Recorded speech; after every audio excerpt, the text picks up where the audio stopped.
Diane Foster had been a surgical nurse at St. Mary's Hospital in Denver, Colorado for 30 years. Same hospital, same floor, same routine. She was 64 years old, started when she was 34, right after she got out. Nobody asked what she'd gotten out of. She was the kind of nurse everyone liked, patient, kind. Never raised her voice, never lost her temper. Even when doctors yelled, even when patients screamed, even when families blamed her for things she couldn't control. She just smiled, did her job, went home. For 30 years, she lived alone.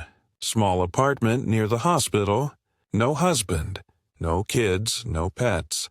Just work and home and work again. The other nurses knew her as Diane from surgery. The quiet one. The reliable one, the one who always picked up extra shifts when someone called in sick, the one who never complained.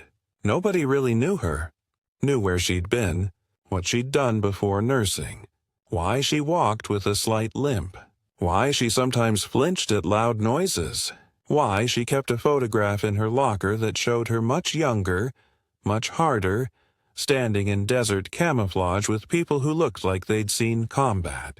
Until Wednesday afternoon, March 2024, 2 to 15 p.m., St. Mary's Hospital was in the middle of a normal weekday. Surgeries scheduled, patients recovering, families visiting.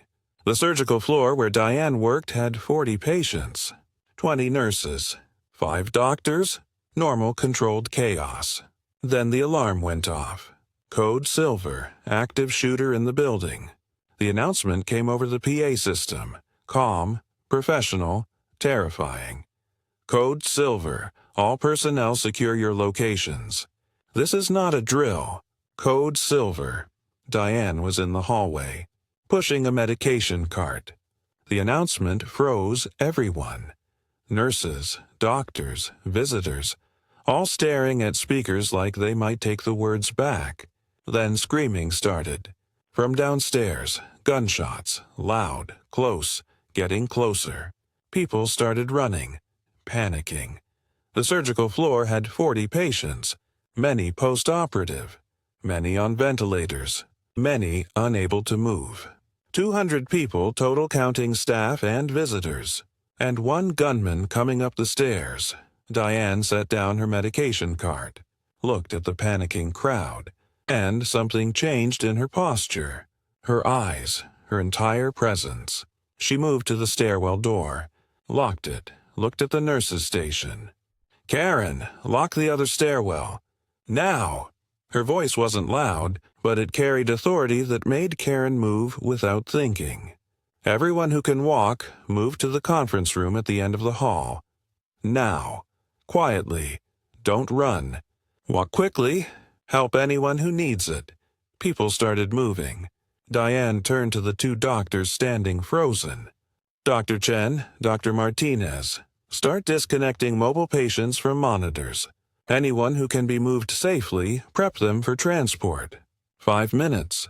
The doctors stared at her. "Diane, we need to wait for security." 5 minutes, move. They moved.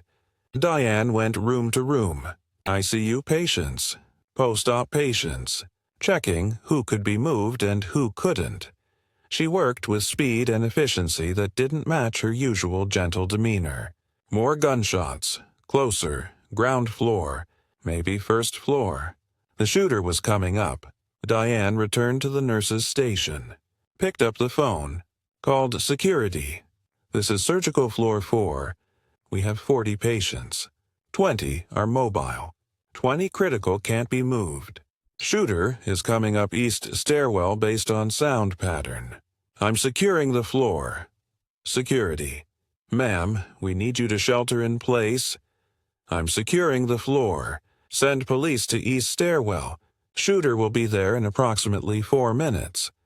She hung up, turned to the nurses. 12 of them now, scared, looking at her. "Listen carefully. We're going to save everyone on this floor. But I need you to follow my instructions exactly. No questions. No hesitation. Understood." They nodded. Mobile patients and families are going to the conference room. Lock the door. Barricade it. Stay quiet. Critical patients stay in their rooms. Lights off.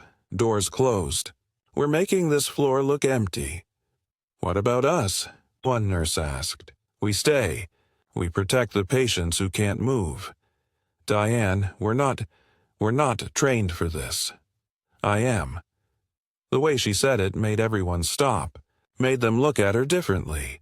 Diane moved through the floor like she was following a tactical plan, which she was. Lights off in empty rooms. Equipment moved to block sight lines, creating confusion, making the floor look abandoned. The other nurses watched her move. It wasn't the shuffle of a 64-year-old surgical nurse. It was something else. Precise, economical, military. 3 minutes had passed. The shooter was on the second floor.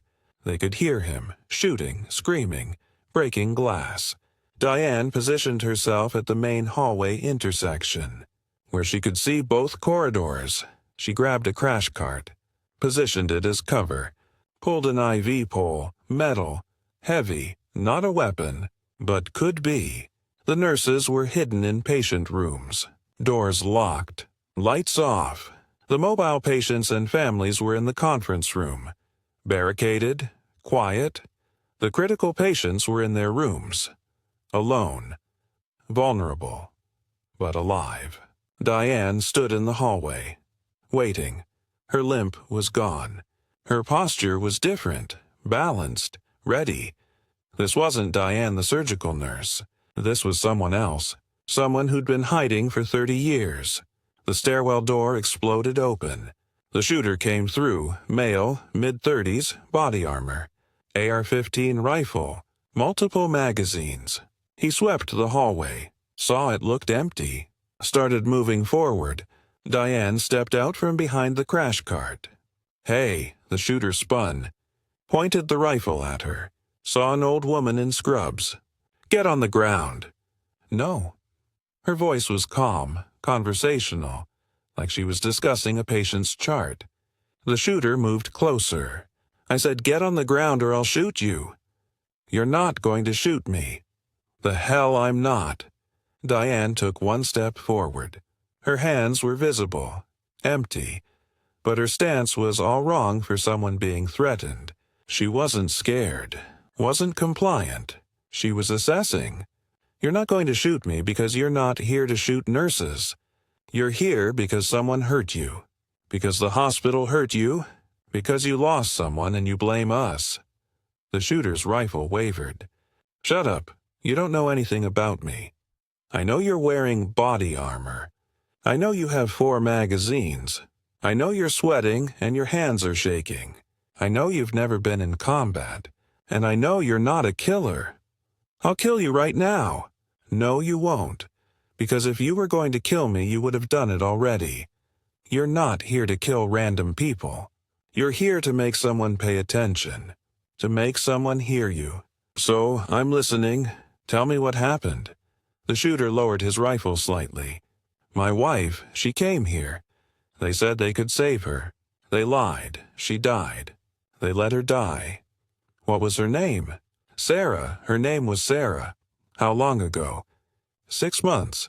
6 months, and nobody cared. Nobody apologized.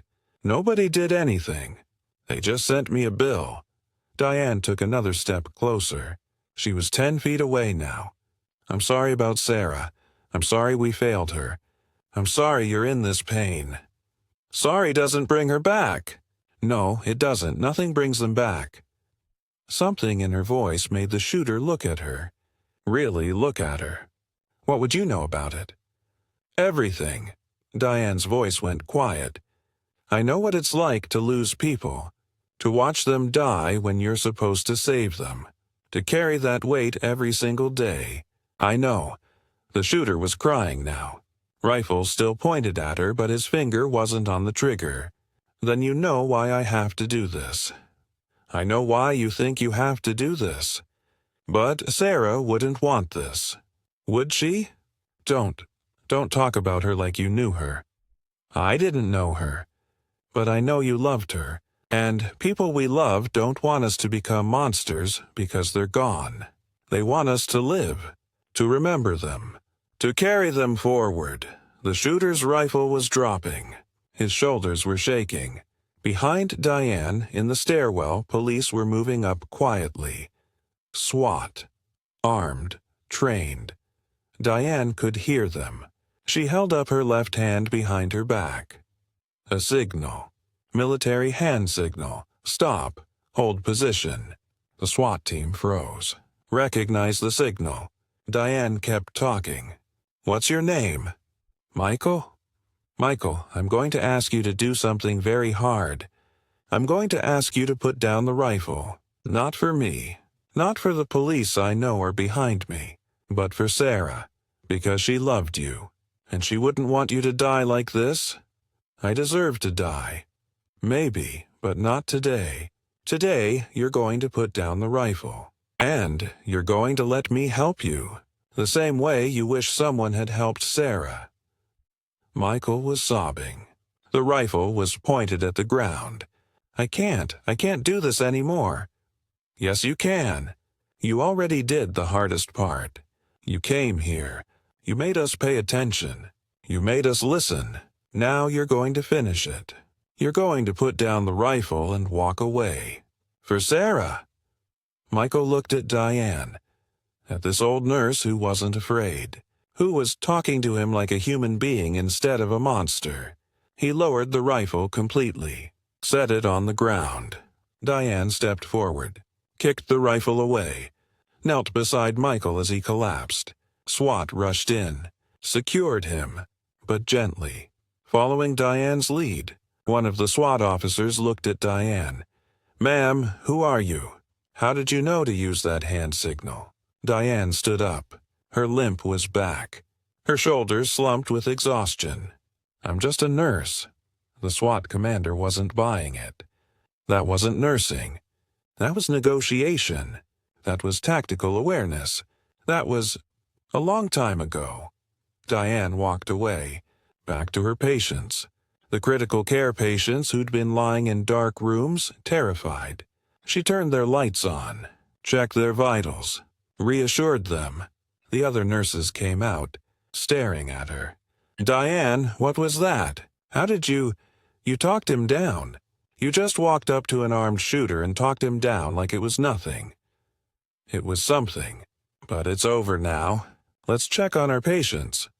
But it wasn't over. The hospital security footage had recorded everything.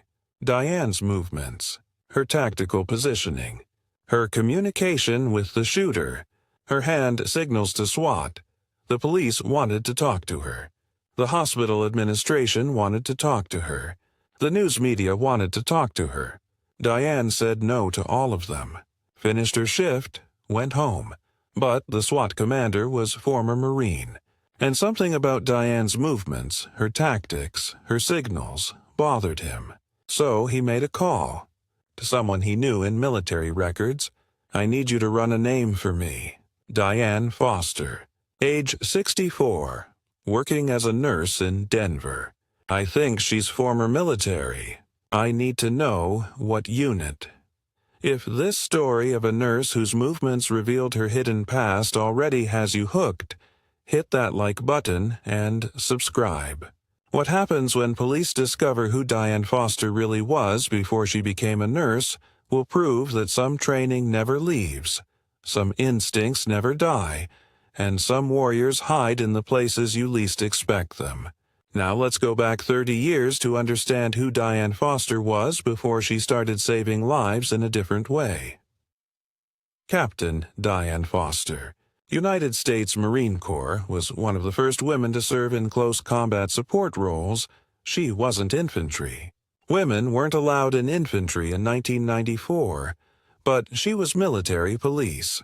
And MPs in combat zones did everything infantry did except officially. She joined the Marines in 1984, worked her way up, earned her commission, deployed to Panama in 1989, Desert Storm in 1991, Somalia in 1993. By 1994, She was a decorated officer. Bronze Star with Valor. Purple Heart, Combat Action Ribbon. The kind of Marine who led from the front and never asked her Marines to do anything she wouldn't do herself. She was also burned out. Somalia had been bad. Really bad. Things she couldn't talk about. Things she couldn't forget. She'd requested stateside duty. Was training new MPs at Camp Lejeune. Teaching them how to survive. How to fight. How to protect. How to talk down threats instead of shooting them, but the nightmares wouldn't stop. The memories wouldn't fade. She'd wake up at 3 a.m. reaching for a rifle that wasn't there. She'd flinch at car backfires. She'd freeze when helicopters flew overhead, PTSD. Nobody called it that in 1994. They called it adjustment, issues, operational stress, anything. But what it was, her commanding officer suggested she see someone, a therapist. Just a talk, Captain. Off the record, so she went. And the therapist listened. And after 6 sessions, he asked, "Captain Foster, do you want to stay in the Marines?" She didn't answer right away. "I don't know what else I'd do."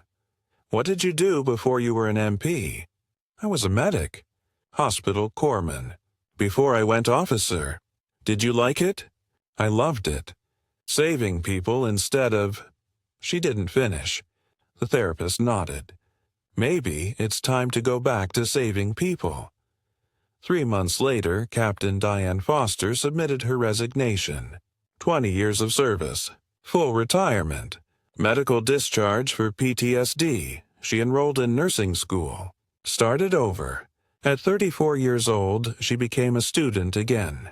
The other students were 22, fresh out of college. They complained about how hard the classes were.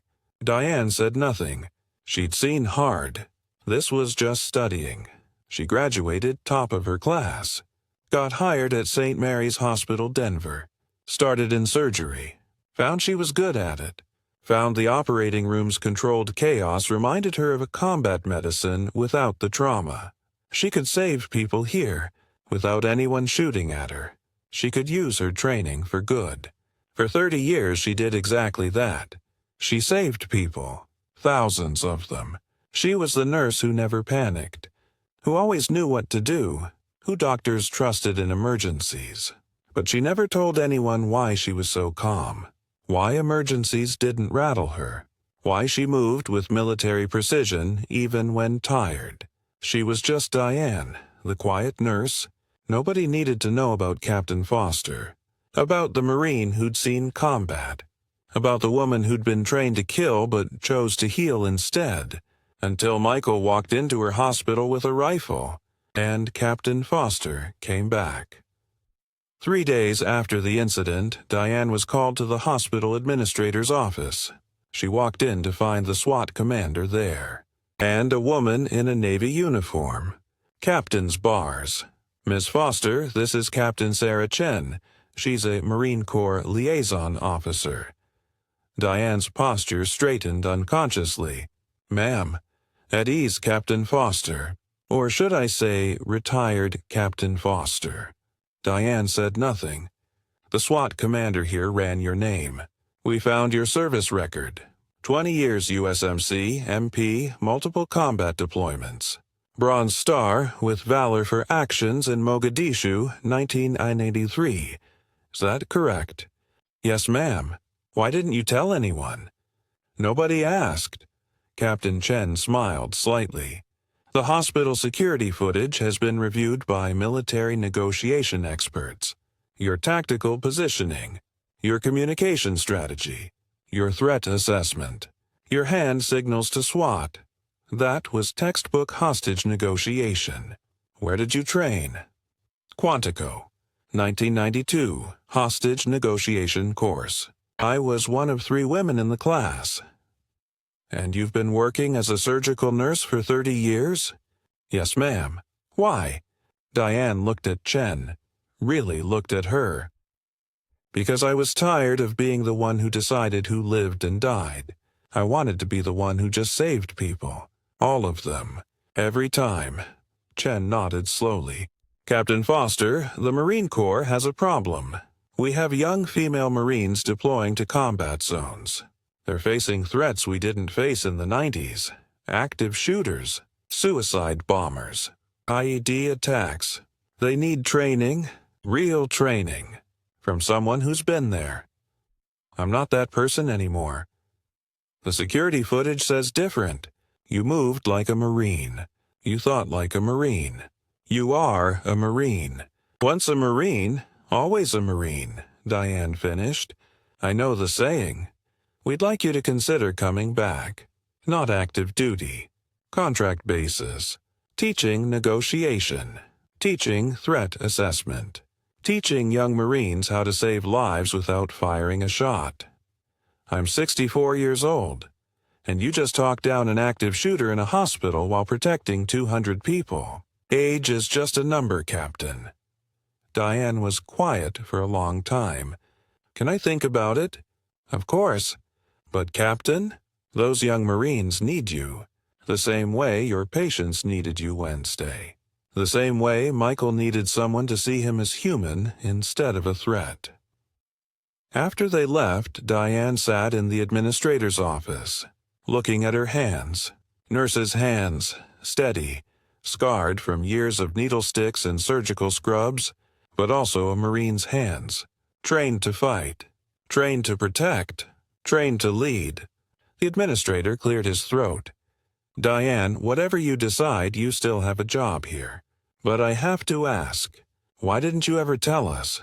Because I wanted to be just a nurse, not a Marine, not a warrior, just someone who helped people. You are just a nurse, but you're also something more, and Wednesday proved that sometimes we need more. Diane Foster split her time between Denver and Quantico. 3 weeks at St. Mary's, 1 week teaching at Marine Corps Base Quantico. She taught hostage negotiation, threat assessment, de-escalation tactics, how to read body language, how to talk to people in crisis, how to save lives without violence. The young Marines loved her.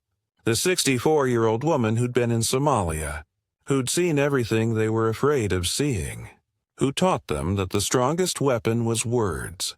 One young female Marine, Lieutenant Garcia, asked her during a break, "Captain Foster, how do you go from combat to nursing?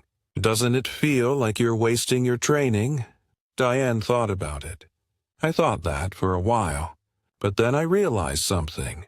Combat teaches you to survive, to eliminate threats, to protect your people at any cost. Nursing teaches you to heal, to see everyone as someone worth saving, even the threats. But you're a warrior. No, Lieutenant, I was a warrior. Now I'm both. A warrior who chooses healing over harm. That's not weakness. That's evolution. The classes she taught became some of the most requested in the Marine Corps. Young officers wanted to learn from the nurse who'd talked down an active shooter, who'd protected 200 people without firing a shot. Michael, the shooter, was in a psychiatric facility, getting treatment. Diane visited him once. He didn't know what to say to her. "You saved my life," he finally managed. "I saved everyone's life that day, including yours.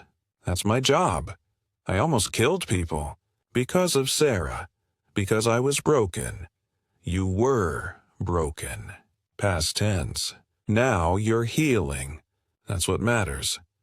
Why aren't you angry at me? I brought a gun to your hospital. I terrorized everyone. Because anger doesn't heal anything.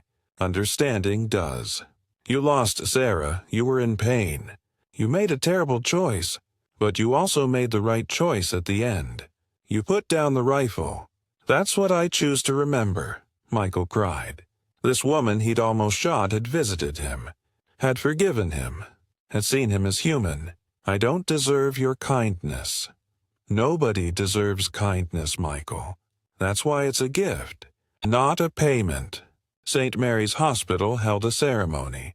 The hospital had redesigned their active shooter response protocols based on what Diane had done.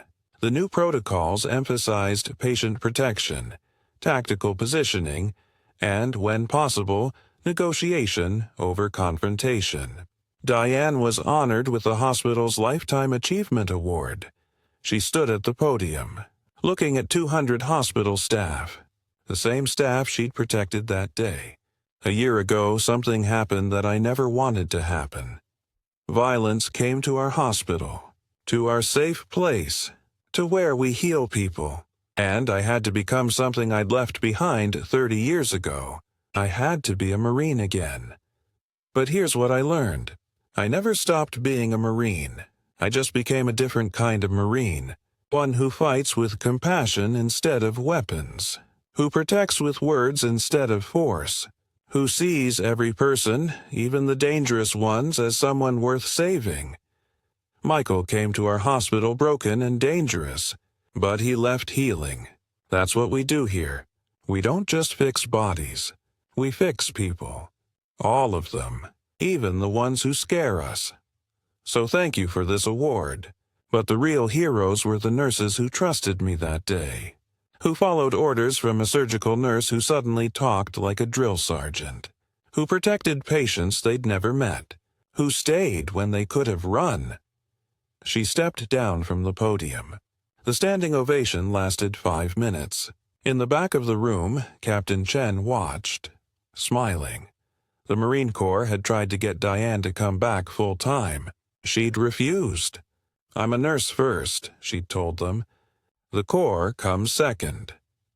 But every month she spent a week at Quantico, teaching, training, preparing young Marines for a world where violence wasn't always the answer, where talking saved more lives than shooting, where wisdom mattered more than weapons. Diane Foster worked at St. Mary's Hospital until she was 70, then retired. Really retired this time. But she continued teaching at Quantico as a contractor. The class she created became mandatory for all Marine MPs. Foster's Negotiation Protocol, it was called. Taught worldwide, used in dozens of countries, based on a simple principle: see the human first, the threat second. Michael got out of the psychiatric facility after 2 years, got therapy, got medication, got his life back. He wrote Diane a letter, thanked her, told her he'd become a grief counselor, helping people who'd lost loved ones. "You showed me that broken doesn't mean finished," he wrote, "that you can come back from the darkest place. Thank you for seeing me as human when I couldn't see it myself." Diane kept the letter, put it in her locker at the hospital, next to the old photograph of Captain Foster in desert camouflage. 2 versions of herself, the warrior, the healer, both the same person, both necessary. The SWAT commander who'd investigated her became a friend. "You know," he told her once, "I've been in law enforcement 25 years. I've seen hundreds of active shooter situations. You're the only person I've ever seen walk up to a shooter instead of away. Why? Because someone had to, and I was trained to be that someone. Weren't you scared? Terrified. But fear doesn't stop Marines. It just makes us more careful." At 75 years old, Diane Foster finally stopped teaching, retired completely, moved to a small house in the mountains, got a dog, read books, hiked, lived quietly, but young Marines still wrote her letters, thanking her for teaching them, for showing them that strength wasn't just physical, that courage wasn't just charging into danger, that sometimes the bravest thing you could do was talk, listen, understand, see the human in the monster. One letter stuck with her, from Lieutenant Garcia, now a captain herself. "Captain Foster, I used your protocol yesterday. We had a man with a hostage. Everyone wanted to go in tactical. I asked for 10 minutes to talk. They thought I was crazy, but I remembered what you taught us. See the human first.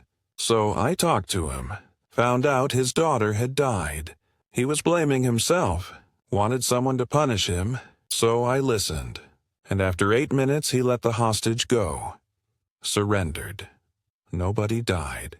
You saved lives yesterday, Captain.